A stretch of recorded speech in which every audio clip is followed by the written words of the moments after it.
Thank you, Mr. Chairman. Welcome, gentlemen. As you can see, a lot of the questions here relate to the high cost of the war, not only in resources, but in human lives, of course.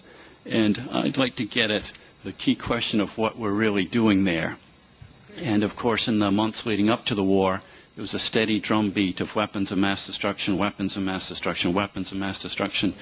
And Secretary Wolfowitz, in your almost hour-long testimony here this morning, only once did you mention weapons of mass destruction, and that was an ad lib. I don't think it's in any of your written testimony. And so we're seeing shifting justifications, I think, for what we're doing there.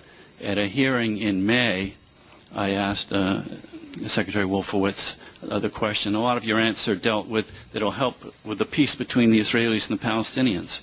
And now there's been allegations that this will help with our war on terrorism, but we just haven't seen the proof of any linkage between Saddam Hussein and al-Qaeda. And now, today, it's the testimonies over and over again about what a despicable tyrant Saddam Hussein is, who brutalizes people. But at the same time, in Liberia, Charles Taylor's been indicted, and according to the prosecutor, he's responsible for the killing, raping, and maiming of 500,000 people.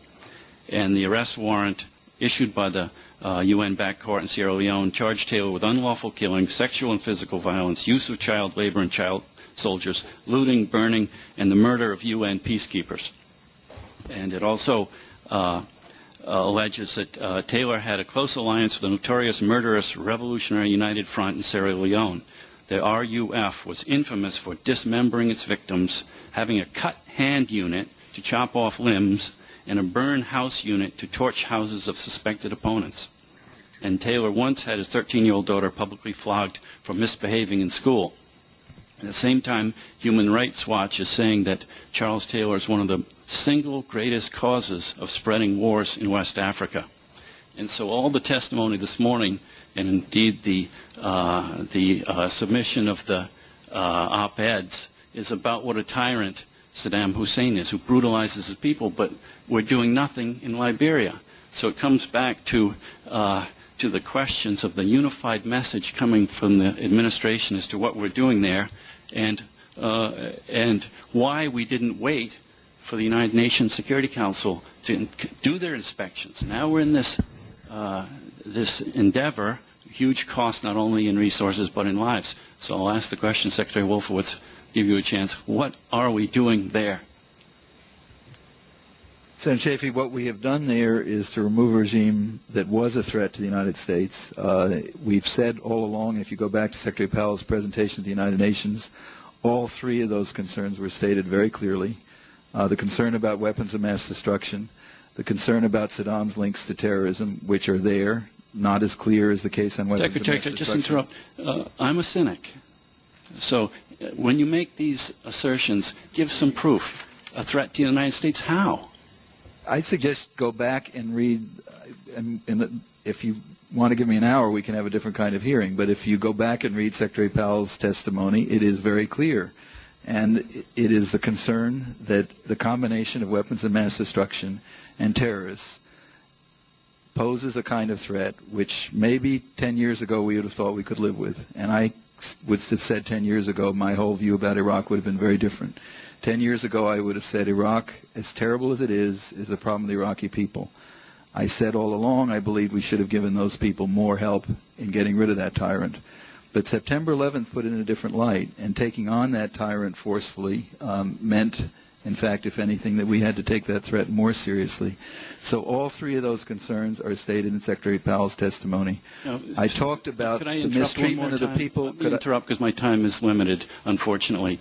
You just said that this is, that 10 years ago you wouldn't have agreed to a regime change. However, in 1998, you as a member of the New American Century sent a letter to President Senator, Clinton. I said something different. No, wait a sec. You were saying that we're seeing it in the light of September 11th. That's just not true. You've been advocating for regime change all through the late 90s. And in this letter, Can I explain? There's a very clear strategy should aim, above all, this is 1998, the strategy should aim, above all, at the removal of Saddam Hussein's regime from power. You signed that letter. Senator, there's a very big difference. I was very clear I don't know if it's in that letter, but elsewhere, I never thought before September 11th that we should use tens of thousands of American troops to do the job for the Iraqis. I never thought we should go to Baghdad, even at the end of the Gulf War, when I thought we should have done some other things we didn't do. I thought up until September 11th that our job was to help the Iraqi people. I think the mistake we made in 1991 was they rose up against Saddam. They got no help from us. September 11th changed the stakes, in my view, for the United States and made it a different matter in terms of using American troops. The end is the same, but you're not distinguishing the means, and the means are absolutely crucial. Putting American troops' lives at stake is something that we do when our security is threatened. Our security was threatened. The troops out there, I think, understand that it is threatened. I think they understand that they're part of fighting the war on terrorism as we go on today, and that is important. And by the way, I agree with you, Charles Taylor's a monster, and we are trying with the United Nations and with the West African states to get a plan together that will get him out of Liberia. We also need to do it in a way that doesn't bring on yet another kind of slaughter, because the people going after Charles Taylor may not be an awful lot better than he is, and that's part of our problem there. Well, I'll just finish up by saying I really resent when witnesses talk that this is in the light of September 11th, when the evidence is to the contrary. Senator, you're misrepresenting what I said in that letter. You have over and over again through the late 90s urged regime change in Iraq. Can I try again then, since I believe you're not representing my views properly? It is true. I thought from the end of the Gulf War up until September 11th of 2001 that it was important for the United States to help Iraqis get rid of that regime, and that is a policy of regime change. But I did not believe that it was either necessary or justified to use large-scale American military forces to do that job. At the end of the Gulf War, all it would have taken was a minimum application of U.S. air power and some of the artillery that were sitting on the south bank of the Euphrates River. September 11th changed the stakes for us, in my view, dramatically, and it changed the whole way of looking at an uncertain but still disturbing threat of the combination of weapons of mass destruction and terrorism. Well, I wish we had more time.